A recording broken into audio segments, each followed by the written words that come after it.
It's a first of its kind federal program that's supposed to address systemic barriers and help Black business owners here in Canada.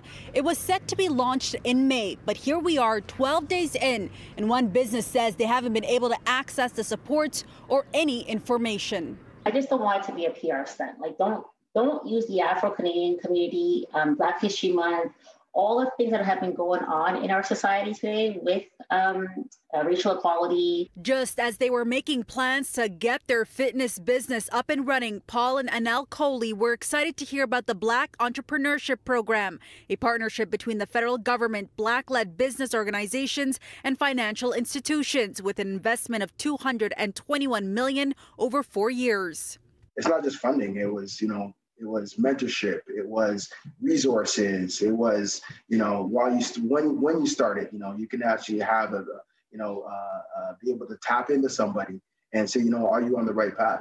With the government website stating that the program would open in May. We're 3-4 months later, and since then, nothing has been said about it. The Coleys say they haven't been able to access or learn more about the program. Partnering banks didn't have answers, and subsequent calls to the program's call centers didn't provide much clarity. The right hand wasn't done into the left hand. The information was pretty much next to nothing, which kind of started to lead me to believe, okay, why are they not dispersing this information to the banks itself?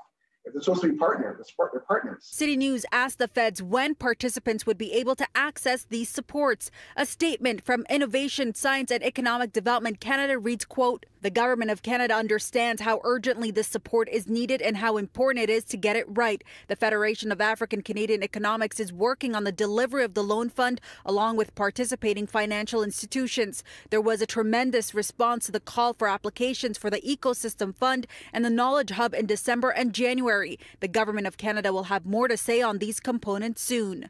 There are some other entrepreneurs who are going to maybe relying on this as their end-all be-all, and they're going to be in big trouble if nothing comes up.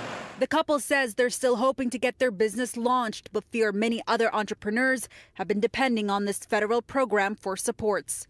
Even if it's a little help, if there's no help, especially now with COVID and everything is closed, it can crush some people's dreams. I think we just wanted to bring attention to it, right? Like, if that's happening to us, others are having the same frustrations. In our email to the federal government, we also asked how many applications have been accepted. However, we did not receive a response. In Toronto, I'm Faiza Amin for City News.